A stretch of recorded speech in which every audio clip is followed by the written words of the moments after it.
Friends, कैसे हैं आप सभी। आई थिंक सभी लोग बढ़िया होंगे, मस्त होंगे, बिंदास होंगे।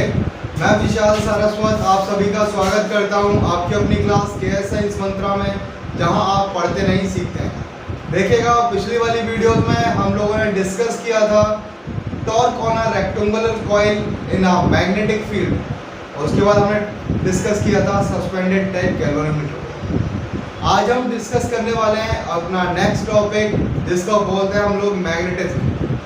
अब इस टॉपिक में क्या होता है, हमें क्या डिस्कस करना होता है, वो हम देखेंगे आज इस वीडियो में। तो देखिएगा, सबसे पहला टॉपिक आता है हमारा डाइपोल मूवमेंट। इसकी बात करेंगे, डाइपोल मूवमेंट की बात करेंगे, डाइपोल की बात करेंगे।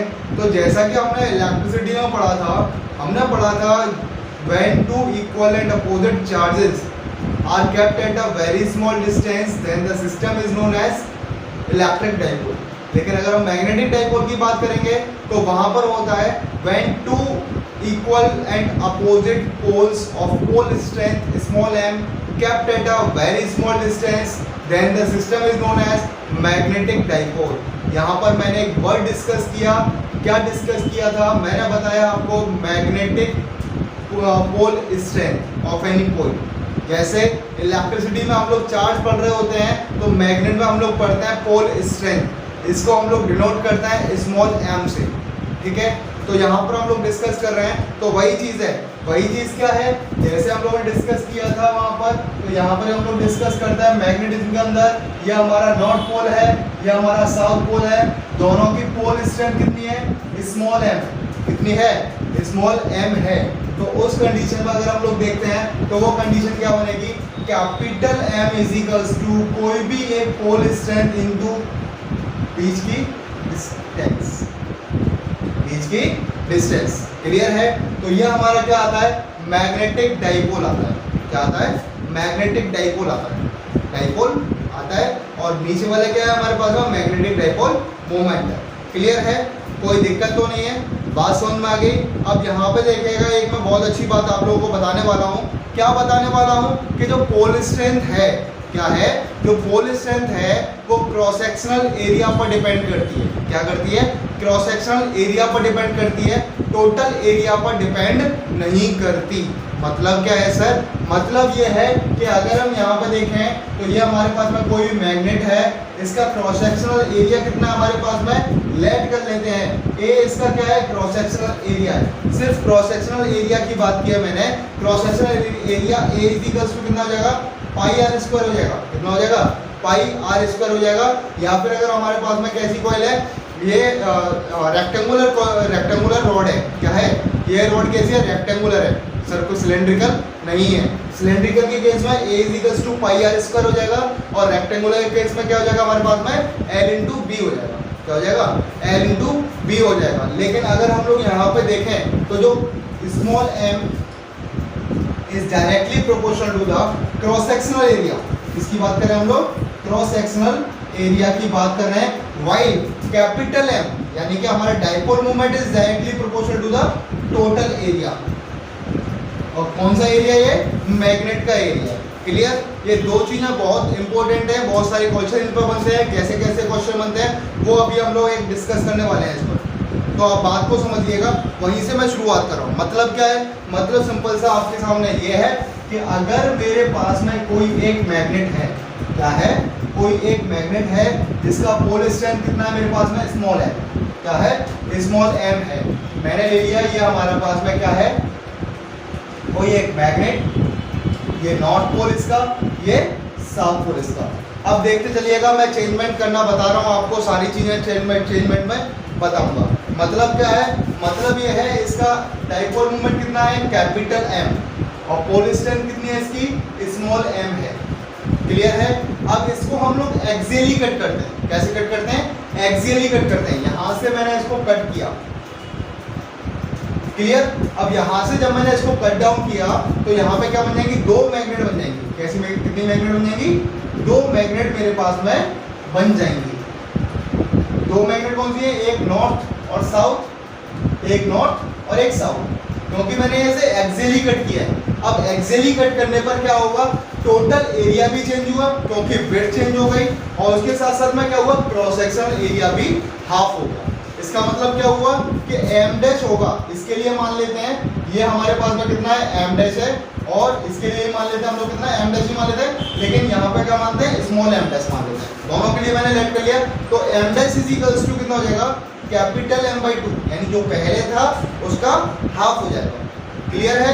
लेकिन अगर हम लोग इसमें बात करें small m dash by 2, small m dash की वैल्यू फाइंड आउट करते हैं, पोलिश सेट की फाइंड आउट करते हैं, तो क्या हो जाएगा वो m/2 हो जाएगा। क्यों? क्योंकि सर इसका क्रॉस सेक्शनल एरिया भी चेंज हो गया है।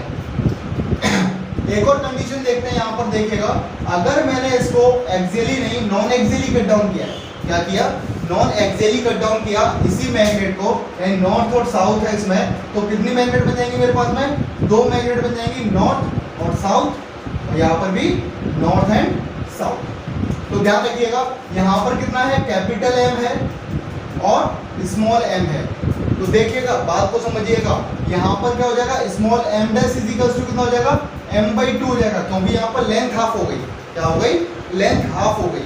क्लियर। लेकिन अगर मैं बात करूँ किसकी बात कर रहा हूँ, अगर मैं बात करूँ स्मॉल m डैश की, इसके लिए तो वो कितना हो जाएगा, वो हमारा m ही रहेगा।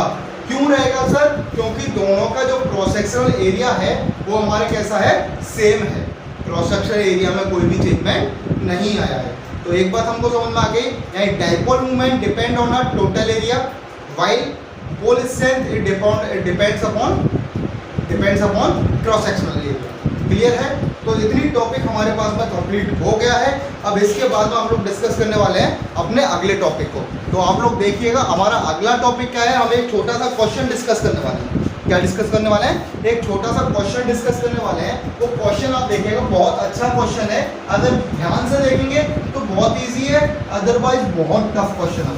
मतलब क्या है, मतलब सिर्फ हमारा अगला जो टॉपिक है, हमारा अगला टॉपिक है कि एक छोटा सा क्वेश्चन हम लोग डिस्कस कर रहे हैं।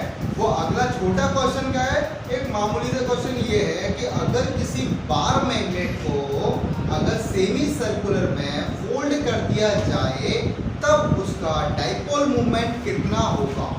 मतलब क्या है, मतलब सिंपल सा भैया बात को समझना मेरी को कि हमारे पास में ये एक कोई मैग्नेट था नॉर्थ एंड साउथ करके, इसकी लेंथ कितनी है, L लेंथ, ये लेंथ है L लेंथ है, डाइपोल मूवमेंट इसका कैपिटल M है, ठीक है, और पोल स्ट्रेंथ कितनी है इसकी, स्मॉल m। क्लियर, मतलब समझ में आ गया।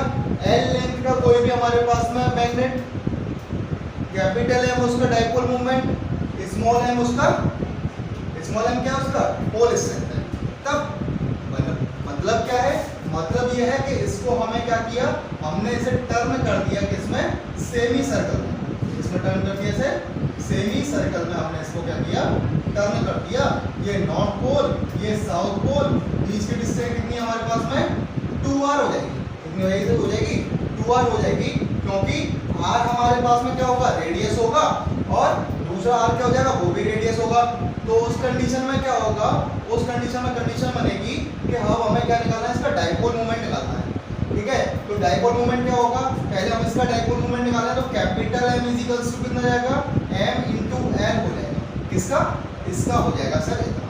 ठीक है, अब किसकी बात करेंगे, इसकी बात करेंगे। तो इसकी बात करेंगे तो हमें क्या निकालना है, हमें निकालना है 2r इज इक्वल्स टू कितना हो जाएगा हमारे पास में, 2r इज इक्वल्स टू हो जाएगा हमारे पास में, 2r हो गया, तो 2r के इज इक्वल्स टू कितना हो जाएगा हमारे पास में, L हो जाएगा। 2r इज इक्वल्स टू कितना हो जाएगा हमारे पास में, लेंथ के इक्वल आएगा। क्लियर है।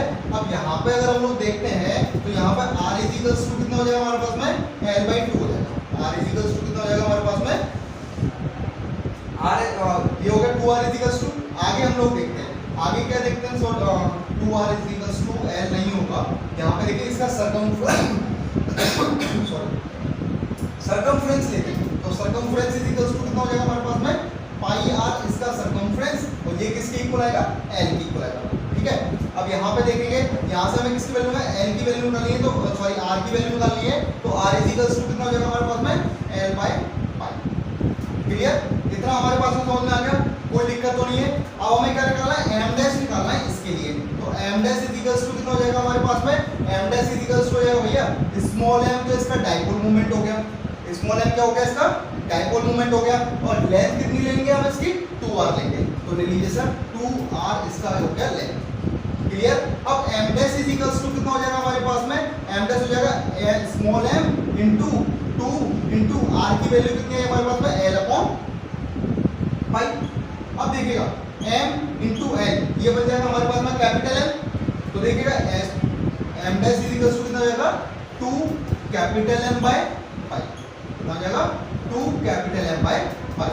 यानी अगर किसी बार मैग्नेट को फोल्ड कर दिया जाए, किसमें सेमी सर्कल में फोल्ड कर दिया जाए, तो उस कंडीशन में m dash is equals to यानी जो सेमी सर्कल में आपने फोल्ड किया है उसका जो डाइपोल मोमेंट होगा वो कितना होगा, पहले वाले के डबल और पाई का यानी 2 बाई पाई का मल्टीप्लाई होगा, 2 बाई पाई का मल्टीप्लायर होगा। क्लियर है। आगे देखेंगे हम लोग इसका अगला टॉपिक कूलॉम्स लॉ पढ़ेंगे। क्या पढ़ेंगे, कूलॉम्स लॉ पढ़ेंगे। अगला topic Coulomb's law in magnetism.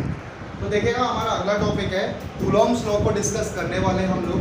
तो कूलॉम्स लॉ क्या होता है, जैसे हमने इलेक्ट्रिसिटी में पढ़ा था सेम यहाँ पर भी पढ़ते हैं। क्या था, वहाँ पर हमने चार्ज को लेकर के किया था, यहाँ हम किसको करेंगे, पोल स्ट्रेंथ को लेकर के करेंगे।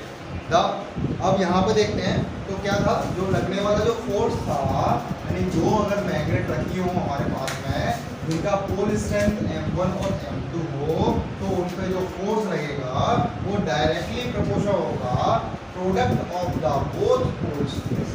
मतलब F is directly proportional to m1 and m2 और इनवर्सली प्रोपोर्शनल होगा उनके बीच के डिस्टेंस के स्क्वायर के। मतलब क्या है कि एक मैग्नेट ये रखी है नॉर्थ एंड साउथ, एक मैग्नेट ये रखी हुई है नॉर्थ एंड साउथ। क्लियर। जब ये दो कंडीशन है, दोनों के बीच की डिस्टेंस कितनी हो जाएगी हमारे पास में r है, तो वहां पर क्या हो जाएगा, F इज डायरेक्टली प्रोपोर्शनल, इसका मान लीजिए m1 है और इसका मान लीजिए कितना है m2 है। उस कंडीशन में कितना हो जाएगा, F is directly proportional to m1 m2 upon m1 m2 upon r square हो जाएगा। अब यहाँ पे जो हम लेते हैं कांस्टेंट वो कितना लेते हैं, म्यू नॉट अपॉन 4 पाई लेते हैं, ले लीजिए। तो F इज इक्वल्स टू कितना हो जाएगा, म्यू नॉट अपॉन 4 पाई m1 m2 upon r square. तो ये हो गया हमारे पास में क्या, कूलॉम्स लॉ ऑफ मैग्नेटिज्म, यानी मैग्नेट का कूलॉम्स लॉ हो गया। क्लियर है। अब देखिएगा मैं छोटी छोटी चीज़ों में आप लोगों को ये सारी कहानी को खत्म कराऊंगा। क्या खत्म कराता हूँ, सारी कहानियाँ कैसे खत्म होंगी, वो खत्म ऐसे होंगी कि जैसे अब मैं करा देता हूँ आपको कंपैरिजन।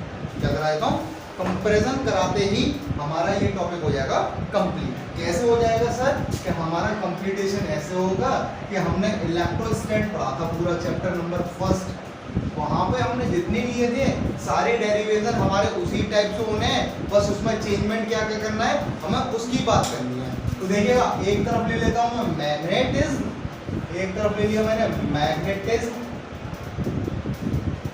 मैग्नेटिज्म और दूसरी तरफ ले लेते हैं हम लोग क्या बेटा, हम लोग ले लेते हैं इलेक्ट्रोस्टैट। क्लियर। अब देखिएगा इलेक्ट्रोस्टैट में हम लोग E लेते हैं और मैग्नेटिज्म में लेते हैं हम लोग E। क्लियर। यहाँ पे हम लोग लेते हैं प्लस Q, यहाँ पे हम लोग लेते हैं नॉर्थ पोल। क्या लेते हैं, नॉर्थ पोल को लेकर के चलते हैं, जिसका हम लोग मानते हैं इस मॉडल। यहाँ पे हम लोग लेते हैं माइनस Q, यहाँ लेके हम लोग साउथ पोल, इसको हम लोग क्या मानेंगे, उसे भी हम लोग M ही मानेंगे। क्लियर है। इसके बाद में हम लोग क्या लेते हैं, हम लोग लेते हैं E is equals to F upon Q लेते हैं, तो यहाँ पे हम लोग लेंगे B is equals to F upon small m लेकर के काम करेंगे। क्लियर। अब इसके बाद में अगर हम लोग लेते हैं तो P इज इक्वल्स टू कितना लेते हैं हम यहाँ पर, P is equals to 2QL लेते हैं, तो यहाँ पे क्या हो जाएगा, capital M is equals to 2ML हो जाएगा। क्लियर है। यहाँ पे हम लोग एक्सियल स्टेट के लिए बात करते हैं, एक्सियल पोजीशन के लिए, तो वो लेते हैं E is equals to 1 upon 4 pi epsilon, यहाँ लेते हैं इलेक्ट्रोस्टैट में E is equals to 1 upon 4 pi epsilon naught 2p by r cube, तो यहाँ पे हम लोग लेते हैं B is equals to mu naught upon 4 pi 2m by r cube. ठीक है। अब यहाँ पे अगर हम लेते हैं तो यहाँ पे नॉन एक्सिस के लिए क्या लेते हैं, E is equals to 1/4 pi epsilon naught P by R cube. तो यहाँ पे क्या लेंगे हम लोग, P is equals to mu naught upon 4 pi M by R. Clear है, कोई दिक्कत तो नहीं है, बात समझ में आ गई होगी। अब हम देखें और हम बहुत सारी चीज़ों को डिस्कस कर रहे हैं, तो यहीं पे हम लोग डिस्कस कर लेते हैं। आप देखिएगा जरा सा, है ना, आप देखिएगा ये इलेक्ट्रोस्टैटिक के लिए ही है और ये हमारे किसके लिए है, मैग्नेटिज्म के लिए है। तो हम लोग क्या निकालते हैं, हम लोग टॉर्क की बात करते थे, किसकी बात करते थे, टॉर्क की बात करते थे। तो टाउ इज इक्वल्स टू कितना होता था हमारे पास में, PE sin थीटा हुआ करता था। यहाँ पे टाउ इज इक्वल्स टू कितना हो जाएगा, टाउ इज इक्वल्स टू जाएगा MP sin थीटा हो जाएगा। यहाँ पे हम लोग वर्क डन की बात करते थे, W is equals to PE cos theta 1 minus cos theta 2। Clear, तो यहाँ पे W इज इक्वल्स टू कितना हो जाएगा हमारे पास में, MP cos theta 1 minus cos theta 2 हो जाएगा। क्लियर है, कोई डाउट नहीं होना चाहिए अभी तक के इस डिस्कशन में, ठीक है। अब आगे हम लोग देखते हैं, एक हमारे पास में टॉपिक आता है नल पॉइंट करके। नल पॉइंट क्या होता है, जहां पर हम लोग डिस्कस करेंगे नल पॉइंट को अर्थ मैग्नेटिज्म के अंदर, इसके अंदर डिस्कस करेंगे, अर्थ मैग्नेटिज्म के अंदर डिस्कस करेंगे। तो वहां पे हम लोग एक चीज देखें, अब उस टॉपिक में क्या करना होता है, मैग्नेटिज्म का हमारा सेकंड पार्ट होता है अर्थ मैग्नेटिज्म, उसको हम लोग डिस्कस करेंगे अपनी नेक्स्ट वीडियो में। तब तक के लिए थैंक यू वेरी मच। आप लोग बने रहे मेरे साथ, सीखते रहें, समझते रहें।